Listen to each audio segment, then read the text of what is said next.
Have you ever been to the zoo and thought, I wonder what would happen if two of these critters beat the ever-loving snot out of each other?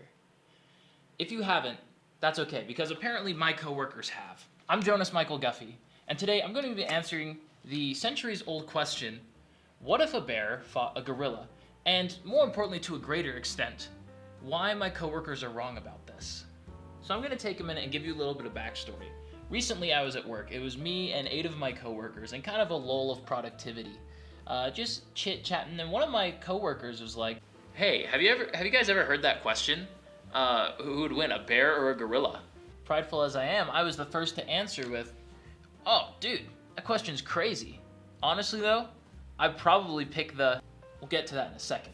The next 20 minutes was a 1v8 of me versus the rest of my team of coworkers as they ganged up like a megazord of bad opinions and wrong assumptions. Now listen, I've been a human for about 22 American years. Throughout that time, obviously I've had disagreements and heard other opinions with other people, and typically I don't take that personally. I think discourse and discussion with other people with differing opinions can be very healthy and lead to a lot of learning. This was not one of those cases. I took this discussion with my knuckle-headed coworkers very seriously, especially as it ended with, well, I just found a website that says 2 out of 3 times the gorilla would win. So there. Followed by a coworker, we'll call her Berlin because that's her name. Boom! Suck it! Get educated next time. So I did. I did my research. I took notes. And I will use these notes as a paper blade to cut through the straw-like claims of my beloved coworkers. Now, I know that I am, of course, the first to research and make a video essay on this topic. That was sarcasm! Truthfully, this debate has been done before, through a process of unbiasedly listing the stats of both animals, and at the very end, coming to a conclusion statistically that we can all agree on and feel good about. It helps us to explore the topic with a little bit of nuance, and have a good time till the end of the video. Nuance can suck a moldy coconut. Straightforwardness is my god, and hubris is my energy drink. I'm picking the bear. And before the Curious George fans that are my coworkers click away, I love linking with the boys and going absolutely ape anytime I get the chance. But to say that a 5'5" muscle monkey is going to do anything against a 1,000-pound tank of fur and fangs is bananas. But since our initial discussion, I've replaced my indignation with intellectualism, my rage with research, and so while a majority of this is unscripted, I do have my notes. Let me make my case for why a grizzly bear is more than capable of taking down a silverback gorilla. So let's make some context for this matchup. I don't want to play with environments because they live in slightly different, though equally forested environments. For this, we're going to say it's a neutral plane, animal versus animal. Like a cage match or a boxing ring. UFC 485. By UFC 485, maybe we can actually make this happen. Our specific species are going to be grizzly bears, specifically the subset of North American brown bear, the kind that we find in like Alaska, Canada, you get the idea. And silverback gorilla, specifically the western lowlands gorilla. From everything I could find size-wise about eastern and western gorillas, they're pretty much the exact same, but the western gorillas have more silver on their backs and going down their legs. And you know, who doesn't love a good bedazzled gladiator? Also, Harambe was a western lowland gorilla. Sticks out for Harambe. Okay, let's get into it. The first point I want to address is size. The biggest misconception that I've heard people say to me is, do you understand how big a gorilla is? Like, you don't realize how big a gorilla is. And what I've come across is that more people that are picking the gorilla don't understand how big a grizzly bear is. So we're going to start with weight. This is typical among fighting rings that we have weight divisions. There are 9 in the UFC. And this is because typically a bigger opponent is going to be able to pack a bigger punch. Now that is human to human. We're going cross-species on this fight. But I think checking weight first just kind of makes sense given the context of it being a fight. It's that same kind of concept of that powerlifters use of mass moves mass. So for the grizzly bear, we're having an average weight between 750 to 1,000 pounds. I know, pretty generous range. That depends on gender, area, but our heaviest boys are going to be between that 850 to 1,000 pound range. As for silverback gorilla, we're looking at a weight of 350 to 500 pounds. The grizzly bear pretty much doubles them in weight. Now, I hear you not convinced. So let's talk about height, because like I said, in general, people don't understand how big these critters are. We'll start with the height on all fours, because they both spend time on all fours and on their hind legs. The average height on fours for a silverback gorilla is about 4.5 to 5.5 feet. We're talking the size of like your average like 7th grader. I'm 6'1", arguably 6'5", and that's a little bit shorter than me on all fours. Gorilla on me would probably come up to about my right here. Yeah. Now let's talk about the grizzly bear. Typically, a grizzly bear's height on all fours is going to be anywhere from 3.5 feet to almost 5 feet. Why is that a big deal? Because it's on all fours. Imagine a 1,000-pound muscle tank here on me, right about, just charging. That's kind of a lot of weight and power behind that. But I know what you're thinking. Well, you're not giving the full height of the gorilla. Once the gorilla stands on its hind feet, it can get up to heights of about 6.5 feet. Like I said, about as tall as I am in my dreams. That being said, the grizzly bear gets up to heights of 8 to 10 feet when fully erect. And I should clarify, fully erect means on its hind legs. And it's the term that like half of the websites I looked at used for standing on its hind legs. And the clarification makes this video make a little more sense.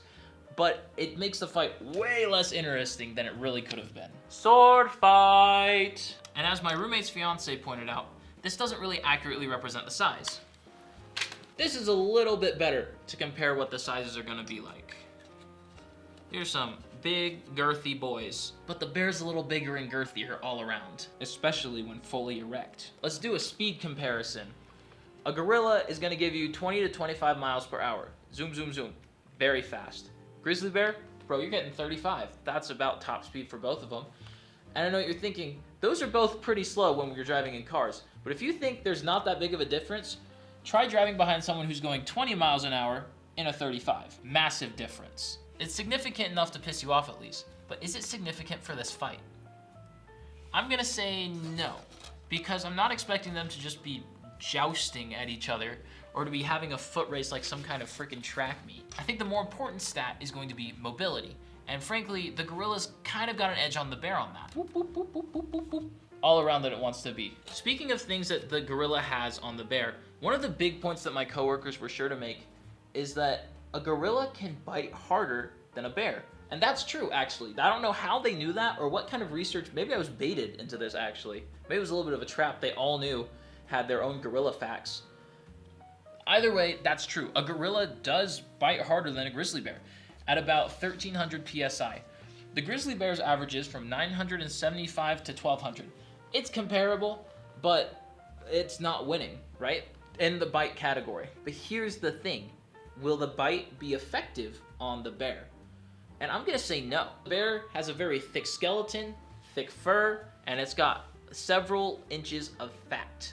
And that's a big deal. It's really interesting. When you look up bears and how to hunt bears, you'll find stories about people shooting a grizzly bear point blank with like 9mm handguns, right?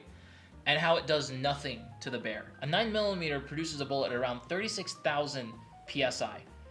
That's almost 3 times as much as the gorilla is capable of biting. And I think it's important to remember that a bear is able to take that kind of damage and it just pisses it off. Meanwhile, a gorilla doesn't have that same kind of toughness of skin, fat, or fur. Something that came up a lot was that gorillas have thumbs. And I had a hard time understanding where this comes into play. My coworker would say, well, because it will choke the bear. I don't think you understand how thick a bear's neck is, but those thumbs aren't getting around it to choke this way. Maybe you can make a case where it wraps around like this if the gorilla is smart enough to figure that out, which you can make a case that gorillas are very smart, and we'll talk about intelligence in a second. But then as the bear, I'd probably just roll on my back, a classic bear move when they have something on them. Strength-wise, gorillas can move 900 pounds of weight, like pretty easily across the board. And like I said, that's the amount of weight as a grizzly bear. So they could get in some good hits and pushes against the bear. But the grizzly bear is one of the world's strongest mammals. In one study, it said a grizzly bear can lift 500 pounds with a single paw. And when it uses its full strength, it can lift much more. A swipe with one paw can deliver more than 600 pounds of force, the weight of the gorilla. So while the gorilla may be capable of shoving the bear a couple feet. The bear is more than capable of pimp slapping the heck out of a gorilla. I don't think thumbs are gonna help, but there is something on a bear's hand that will, and those are the claws. The claws of a bear are about 2 to 3 inches long, which is a lot. That's a lot. And it's similar to what a leopard has. And the reason I bring up leopards is because leopards are about 150 pounds, far underweight below a gorilla or a grizzly bear. But they have been known from time to time to kill gorillas. Now, a majority of the time, a gorilla will beat a leopard. But the advantage doesn't come from size for a leopard, it comes from the claws and the fangs that a leopard has. Those are utilities that a bear has. And I know what you're saying. If a lighter leopard could beat a heavier gorilla, couldn't it work the other way? I guess, sure, maybe. But I don't care. Because the bear has the tools that a leopard has, and is about 8 times its weight. So lastly, I want to talk about intelligence. I feel this is particularly relevant because my coworkers are big Planet of the Apes fans. Maybe that's where this came from, but gorillas are ridiculously smart. Under humans, they have the next heaviest brain among primates, and they're considered one of the smartest animals in the world, being able to learn like sign language, probably gang signs, and as well as how to do like small tasks and use tools. Donkey Kong even wears a tie. And smart people wear ties. Winnie the Pooh doesn't even put pants on. They are typically compared to having the average intelligence of like a 3-year-old, 4-year-old. Now I don't know that smarts necessarily wins you fights. I've watched enough UFC and then UFC post interviews to know that we're not exactly having the brightest bulbs in the shed duking it out for us in cage matches. But there was an interesting quote that I found about bear intelligence. The thing about bears that perhaps fascinates people the most is their remarkable intelligence. They are the most intelligent native non-human animal in North America, and many modern bear biologists, so people who study bears all the time, accredit them with the equivalent IQ of the great apes. Some even dare give them the equivalent, can I say a frickin' word? The equivalent intelligence of a 3-year-old human. So it kind of says it right there, that they can be a similar intelligence as the great apes. It doesn't say gorilla directly, but I think it's close enough that intelligence isn't as big as a factor as people are making it out to be. These aren't Planet of the Apes primates here. These are regular gorillas, who at best can use a stick to roll a log. My final question. Am I radical for this conclusion? Because in that room, out of 9 people, I was the only one who confidently asserted that a bear would win. My coworker even said that he found a website that said a gorilla would win 2 out of 3 times. Coworker, you know who you are. Show me that website. Because of the 30 that I went to research this video, not a single one said the gorilla would win. They said the gorilla may have a case, but they all pretty dominantly asserted that a grizzly bear would win. Not only am I not radical in this thinking, everyone else agrees with me, except apparently those 8 people and my fiance, which is a whole different situation. Sorry for bringing you into this, love. I'm not saying you have to agree with me because the popular vote does. I clearly didn't. I was 1 in 9 people, and I went and did my own research, came to my own conclusion. Don't take my word for it. Don't take all those other websites' word for it. Unless you go through a bunch of them and they're all saying the same thing, then that's actually how research works. You should probably do your own research that way. So ultimately, no, I don't have a perfect answer to this question, but I do have a pretty good one. Thank you. If you have any disagreements, don't tell me, because I don't want to think about this any longer. I've spent way too much time on it, and this was kind of therapeutic to get it over with. That's the end. That's my case.